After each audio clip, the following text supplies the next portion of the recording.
அறிவெனும் ஒளி வீச, ஆற்றல் எனும் மகாசக்தி எழுதுகோலாய் இயங்க, பகுத்தறிவை பரவச் செய்த பண்பாளனாக கோடானு கோடி நெஞ்சங்களில் வாழ்ந்து கொண்டிருக்கும் சரித்திர நாயகன், பண்பாட்டு பெட்டகம், தமிழகம் கண்டெடுத்த தவப்புதல்வன், கொள்கை முழக்கமிடும் தமிழ் முரசு, கடமை கண்ணியம் கட்டுப்பாடு இவைகளை விதைத்து அறுவடை செய்ய மக்கள் மனங்களிலே எழுத்தாணி கொண்டு உழுதவர் நம் அண்ணா.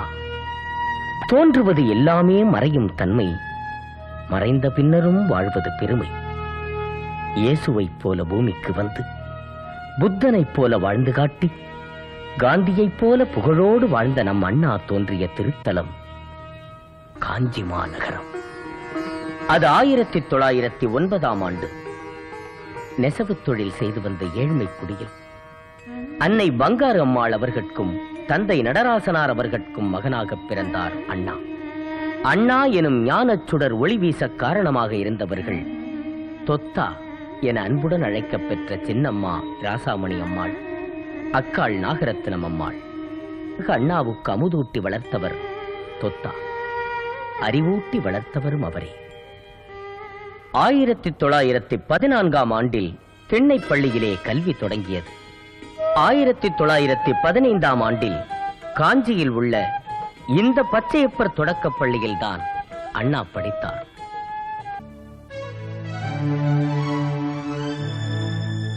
காதில் கடுக்கனும் கட்டுக்குடுமியும் அண்ணாவை அலங்கரித்தன. பள்ளி வளாகத்தில் பிள்ளைகள் விளையாடி மகிழும் நேரத்தில் கையில் புத்தகத்தை வைத்துக் கொண்டு படிப்பிலே அக்கறை காட்டினார் அண்ணா. மாட்டு வண்டியை தானே ஓட்டிக்கொண்டு அண்ணா பள்ளிக்கு வருவதுண்டு. 1920இல் காஞ்சியிலே உள்ள இந்த பச்சையப்பர் உயர்நிலைப் பள்ளியிலே 9ஆம் வகுப்பில் சேர்ந்தார். கல்வியிலே உள்ள ஆர்வம் கலைகளிலும் இருந்தது. கோன் எவ்வழியோ குடிகள் அவ்வழி, ஆனை சேனை அனைத்தும் போனாலும் சத்தியத்திலிருந்து தவற மாட்டான் இந்த உத்தமன் ஹரிச்சந்திரன். அண்ணா தர கூத்து ஆடுற கோயில ஹரிச்சந்திர கூத்து பார்த்தேன். கூத்து பாரு, வேணான்னு சொல்லல, அதுக்காக நீ கூத்தாடணுமா? நம்ம குடும்பம் என்னத்துக்காக? உங்க அப்பாவும் காலம் ஆயிட்டாரு, ஆம்பளை இல்லாத குடும்பப்பா இது. பள்ளியின் விடுமுறை நாட்களில் வீணே பொழுதுபோக்காமல் படித்த நேரம் போக நெசவு தொழிலுக்கு உதவியாக சிட்டம் சுற்றுவார். அருகே உள்ள ஒரு தையர் கடையில் சட்டைகளுக்கு காஜா எடுப்பார்.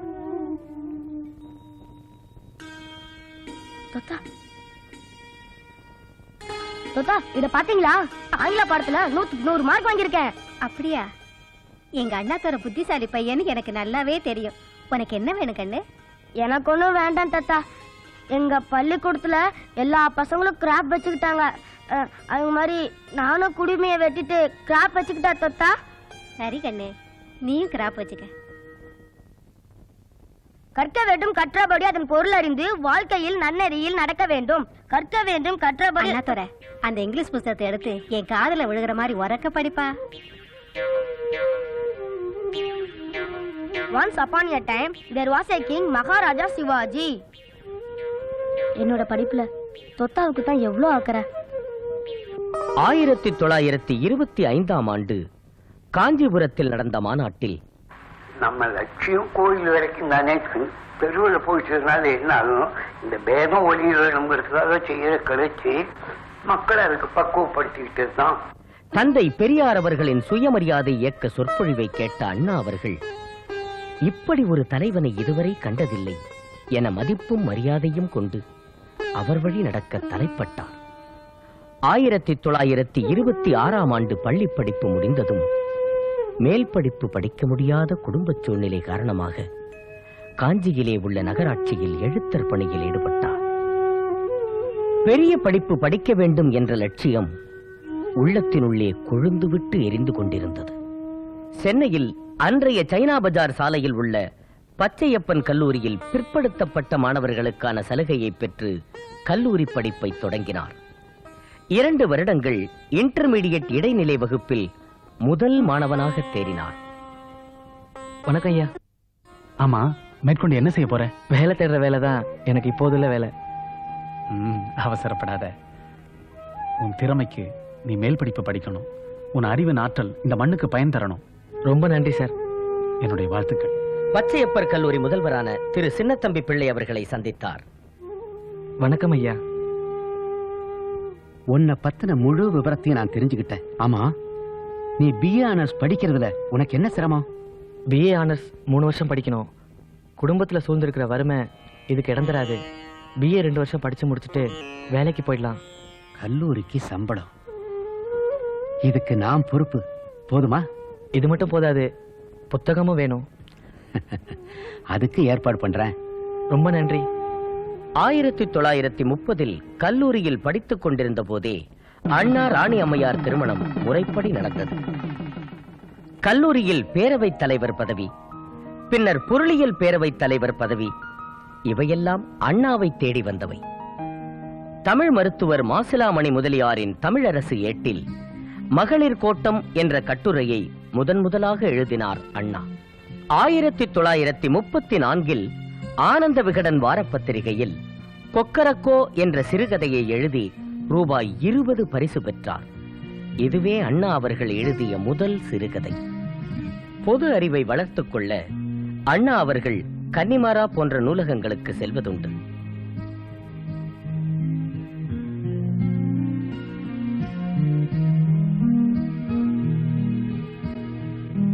ஆயிரத்தி 1934 திருப்பூரில் நடந்த செங்குந்தர் மாநாட்டில் தந்தை பெரியார் தலைமையில் அண்ணா அவர்கள் உரையாற்றினார். இந்த சந்தர்ப்பமே தந்தை பெரியாருடன் அண்ணா இணைய வழிவகுத்தது.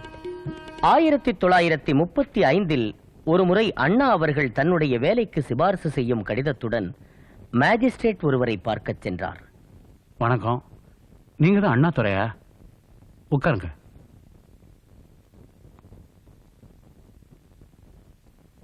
உங்களுக்கு ஜஸ்டிஸ் பார்ட்டியோட செல்வாக்கு எனக்கு நல்லாவே தெரியும். திரு சரியா ராமசாமி முதலியார் அவங்க கிட்ட சொல்லி ஜட்ஜ் பதவி எனக்கு கிடைக்க நீங்க தான் சிபாரிசு செய்யணும்.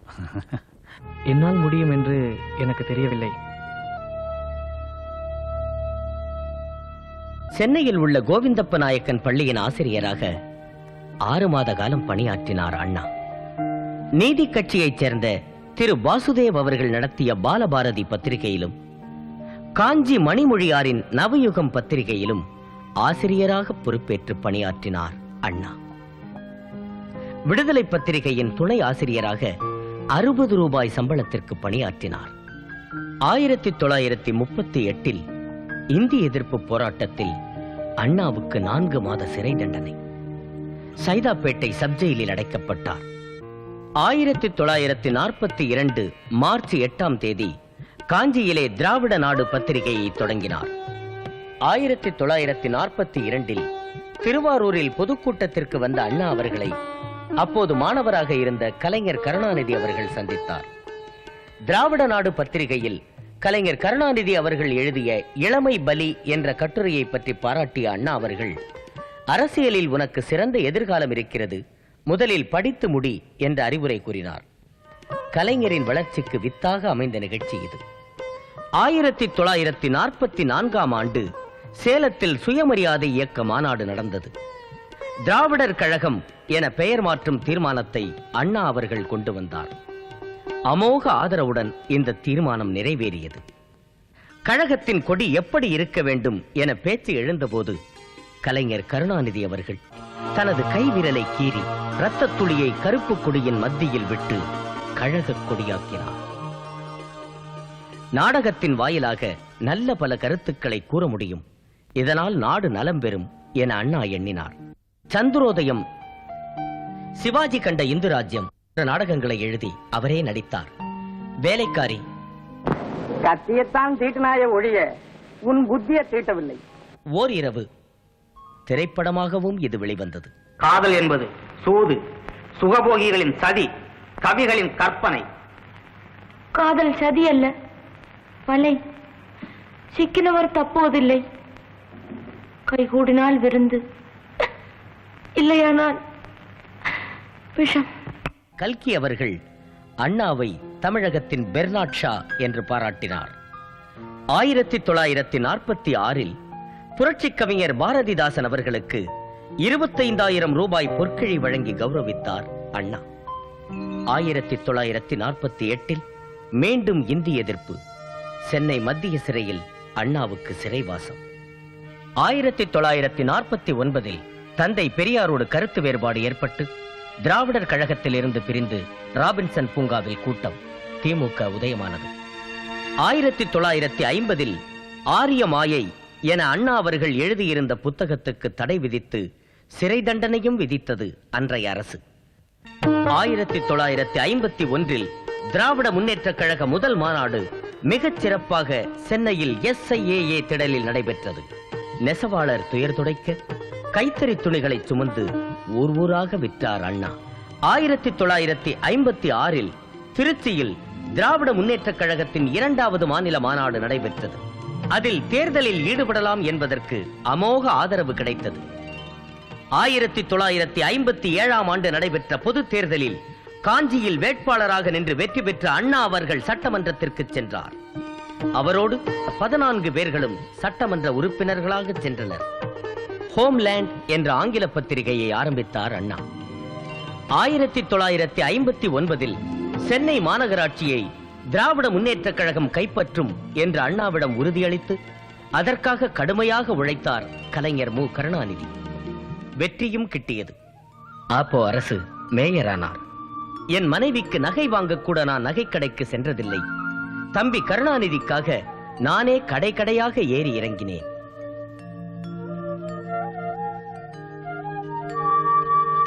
(1962) டெல்லியில் மாநிலங்களின் அவை உறுப்பினராக அண்ணா தேர்ந்தெடுக்கப்பட்டார்.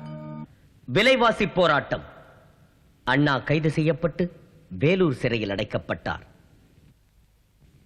இந்திய சீன போர் துவங்கியது. தேசத்தை நேசிக்கும் மாண்புடைய அண்ணா அவர்கள் இருமுறை வானொலியில் பேசினார். நிதி திரட்டி அரசுக்கு 2/12/62 வழங்கினார். தமிழ்நாட்டில் இந்தி திணிக்கப்படுவதை அண்ணா கடுமையாக எதிர்த்தார். அண்ணாவையும் அவர் குடும்பத்தையும் பாசப்பிணைப்பால் பாதுகாத்து வந்த தொத்தா காலமாகிவிட்டார் என்ற செய்தி வந்தது. சிறை கம்பிகளுக்குள்ளே வேதனை தீ கொழுந்து விட்டெறிந்தது.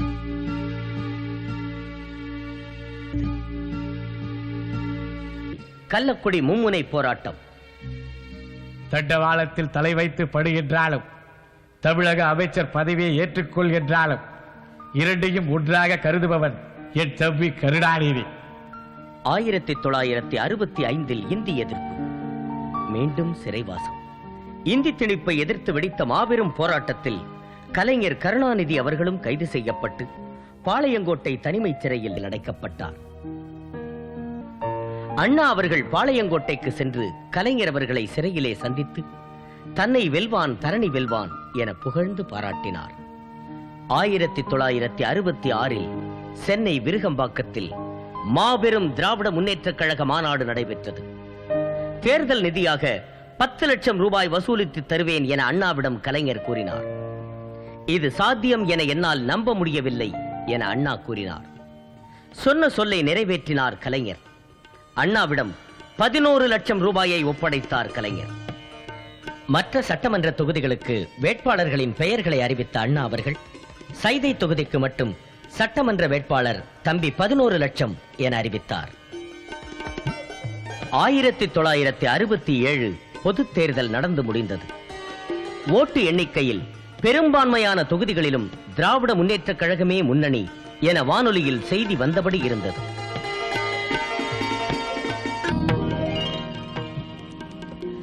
ஆண்டு 1967 அண்ணா முதல்வரானார். நாட்டு மக்களின் நலமே பெரிதென நாளெல்லாம் உழைத்த உத்தமனின் திருப்பாதம் பட்டதும் செயின்ட் ஜார்ஜ் கோட்டை சிலிர்த்தது. பொன்னொளி வீசி பூரித்தான் கதிரவன். திருச்சியில் இருந்த தந்தை பெரியாரை சந்தித்து எல்லா பெருமையும் தந்தை பெரியார் அவர்களுக்கே என ஆசி பெற்றார் அண்ணா. ஆட்சிக்கு வந்தபின் அனைத்து தலைவர்களையும் சந்தித்து உரையாடி அகமகிழ்ந்தார் அண்ணா. பகுத்தறிவு பகலவன் தந்தை பெரியாரின் கொள்கைக்கு செயல் வடிவம் கொடுக்கும் வகையில் சுயமரியாதை திருமணத்தை சட்டபூர்வமாக்கினார். சென்னையில் 2வது உலகத் தமிழ் மாநாட்டினை நடத்தினார். தாம் ஆட்சி பொறுப்பேற்றவுடன் தமிழுக்கு செய்யும் அரிய சேவையாக உலகத் தமிழ் மாநாட்டை உலகமே வியக்கும் வண்ணம் நடத்தி காட்டினார் அண்ணா.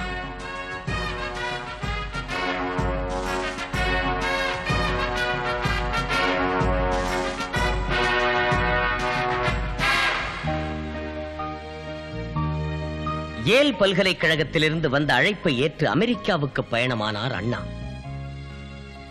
ஏல் பல்கலைக்கழகத்தில் சப் ஃபெலோஷிப் பட்டம் அளிக்கப்பட்டது. ரோம் நகரில் திரு போப் அவர்களை சந்தித்தார். திருக்குறளையும் கலைஞர் அவர்கள் எழுதிய பூம்புகார் புத்தகத்தையும் போப் அவர்களுக்கு அன்பு பரிசாக அளித்தார் அண்ணா. சென்னை திரும்பியதும் அண்ணா அவர்களுக்கு டாக்டர் பட்டம் அளித்து கௌரவித்தது அண்ணாமலை பல்கலைக்கழகம். நோயின் தாக்குதலால் துவண்டார் அண்ணா. லட்சியத்தை நோக்கி நெடுந்தூரம் ஓடி வந்த களைப்போ, கொள்கை கனலில் குதித்து எழுந்ததால் வந்த இளைப்போ, போதும் நீ பட்ட துயர் வந்துவிடு மகனே என இயற்கை அழைத்த அழைப்போ, நோய் அண்ணாவை வாட்டியது. மருத்துவ சிகிச்சைக்காக அண்ணா அமெரிக்காவுக்கு பயணமானார். அங்கே மருத்துவ சிகிச்சை அளிக்கப்பட்டது. அண்ணாவின் நலம் விசாரித்தார் இந்திரா காந்தி அவர்கள். சிகிச்சை முடிந்து சென்னை திரும்பினார் அண்ணா.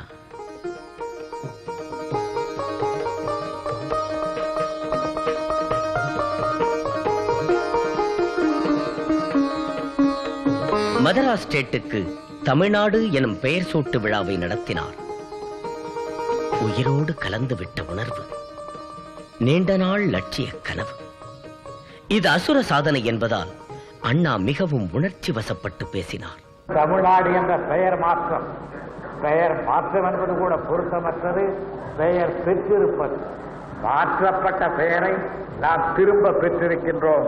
இந்த அரசு வந்த பிறகுதான் அது நடைபெற வேண்டும் என்று வரலாற்றினில் இருக்கிறது என்று நான் கருதுகின்றேன். கலையுலகில் நெடுங்காலம் தொண்டாற்றி பகுத்தறிவு பிரச்சாரம் செய்த கலைவாணருக்கு சிலை வைத்து விழா கொண்டாடினார் அண்ணா. அண்ணா அவர்கள் பங்கேற்ற நிகழ்ச்சிகளில் இதுவே கடைசி நிகழ்ச்சியாக அமைந்துவிட்டது.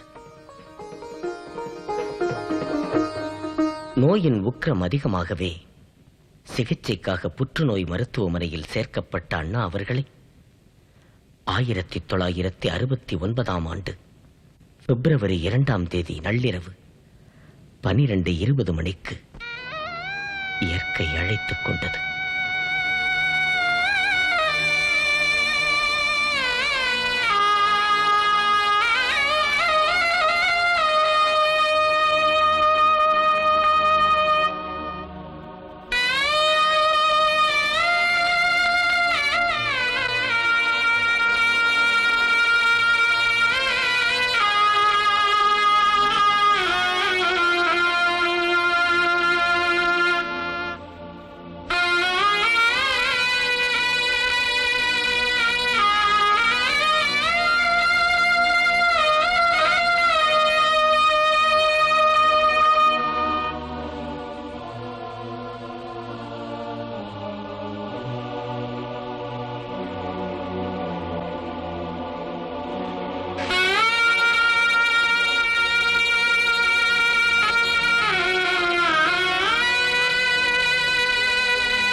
அண்ணன் தமிழின்பால் வைத்துள்ள பற்றுதலை உலகறிய அந்த அண்ணனுக்கு ஒரு சிலை சென்னையிலே வைத்தபோது ஆட்காட்டி விரல் மட்டும் காட்டி நின்றார். ஆணையிடுகிறார் எம் அண்ணா என்றிருந்தோம். ஐயகோ, இன்னும் ஓராண்டே வாழப்போகிறேன் என்று அவர் ஓர்விரல் காட்டியது இன்றென்றோ புரிகிறது. எம் அண்ணா, இதயம் அண்ணா, படைக்கஞ்சா தம்பி உண்டென்று பகர்ந்தாயே, எமை விடுத்து பெரும் பயணம் ஏன் தொடர்ந்தாய்? உன் கண்ணொளியின் கதகதப்பில் வளர்ந்தோமே, எம் கண்ணெல்லாம் குளமாக ஏன் மாற்றிவிட்டாய்? நிழல் நீதான் என்று இருந்தோம், நீ கடல் நிலத்துக்குள் நிழல் தேடப் போய்விட்டாய். நியாயந்தானா? கடலடியில் இருக்கின்ற முத்தெல்லாம் முத்தல்ல, நான் தானடா நன்முத்து எனச் சொல்லி கடற்கரையில் உறங்குதியோ? நாத இசை கொட்டுகின்ற நாவை ஏன் சுருட்டி கொண்டாய்? விரல் அசைத்து எழுத்துலகில் வித்தைகளை செய்தாயே, அந்த விரலை ஏன் மடக்கிக் கொண்டாய்? கண்மூடிக்கொண்டு நீ சிந்திக்கும் பேரழகை பார்த்துள்ளேன். இன்று மண்மூடிக்கொண்டு உன்னை பார்க்காமல் தடுப்பதென்ன கொடுமை? கொடுமைக்கு முடிவு கண்டாய், எமை கொடுமைக்கு ஆளாக்கி ஏன் சென்றாய்? சென்னையில் வங்கக் கடலோரம் அண்ணாவுக்கு நினைவு சின்னம் அமைக்க வேண்டும் என்ற அந்த இடத்தை தேர்ந்தெடுத்தவர் கலைஞர் அவர்கள். கோடிக்கணக்கான மக்களின் பார்வையிலிருந்து அண்ணா மறைந்து விட்டாலும் அத்தனை நெஞ்சங்களிலும் அண்ணா வாழ்கிறார், வாழ்கிறார், வாழ்ந்து கொண்டிருக்கிறார்.